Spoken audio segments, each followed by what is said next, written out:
This week's Torah is Mנחem, נחom ben Yehusha, הכהן. This week's Parshas Vayikra.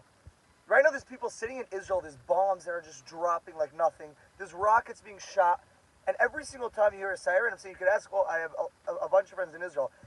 It's just scary. I'm saying obviously they're videoing whatever, but you get frightened for a second. You run to the bomb shelter. You hear a huge bang. You hear like shaking, and it's a huge sign of relief. Oh, we're alive. And then you look at it like what's happening. You see the Iron Dome. We're looking at videos here. Oh, it's crazy how the Iron Dome, how it works, how it just gets from, it intercepts one rocket to the next. And we're all not thinking. We're all like, oh my gosh, the Iron Dome is crazy. Israel, the IDF, everything is nuts. 100%, I agree with that. But you have to think about it a little. It's from Hashem, of course. I'm saying, I'm trying, now it sounds like, oh, you're sounding all spiritual or whatever. But, like, just think about it. Hashem doesn't do open nisim. So that's what could be, the Iron Dome's a little thing that does it. But Hashem does everything very discreet. Every single thing. And it's hard to realize, but that's what we have to do. We have to realize it is from Hashem. It says in this week's Parsha that by the Mizbeach, every single a Yid should make a man-made fire on top of the Mizbeach. The big question is that it says that Hashem, anyways, is making a fire come down from the sky, and it's going on the Mizbeach. So the question is, why in the world are we making a man-made fire? What does that have to do with anything? It's coming down from Shemayim, it's coming down from the sky anyways. Why do we have to do it? It's like, just so you have two fires so it gets hotter? Like, it doesn't do anything. So the answer is, I'm saying, I said this before, that Hashem doesn't do open nisim. If let's say Hashem would say, yeah, 100% don't make your fire, and it's coming down from the sky, everyone would be like, wow, this is crazy. It's an open nace. It's not normal. So what Hashem did is he told us, you know what? You guys go make a little fire. If you guys would go make a little fire, okay, when it's coming down from Shemayim, you won't think anything. It's just part of the fire. It wouldn't be such a big nace. It would be a very quiet nace, and not so like open going. But I'm saying you learn from this. The Medrash actually says is that you have to know that it's from Hashem. It's hard to realize. I'm saying I'm sure these random stories happen to everyone. That this happened and that happened, and everyone goes, oh, whatever. But it's true. It's not a joke. There was a story of this man. He was part of a huge business, one of the biggest businesses in the world. I can't tell you what it is because I have no idea.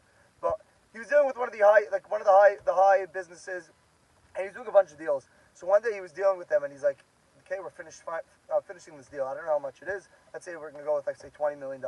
He said, I want to sell you this for $20 million. And at that moment, when he opened that email to send that email, it brought him to a random website.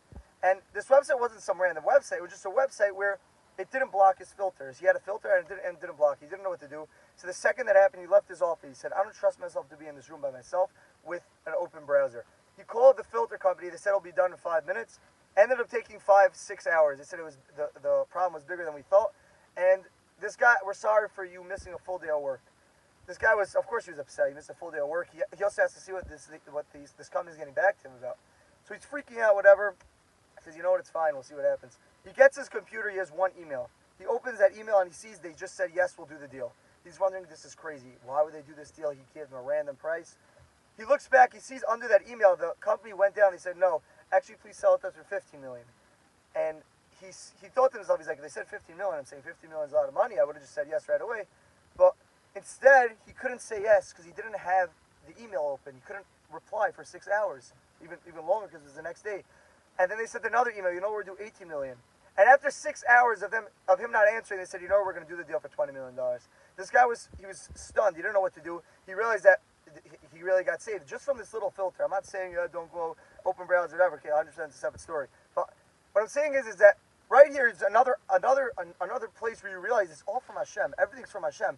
He could have just sat there and said, you know what, who cares? I'm not going. It's not like he had an open filter to everything. It was just this one thing, one website that he wasn't supposed to have on his filter. Nothing bad. Just right then he thought to himself, you know what, I can't do this. It's out of my comfort zone. It's not right. And Hashem's going to take care of the rest. And when you do that, you see right here, it happens. When you say, you have to do your shalos, but when you say everything's up to Hashem, everything's up to God, then you actually see the real nisim. I'm saying it's hard to see the nisim, but when you do that is when you actually see the real nisim. Have an amazing Shabbos.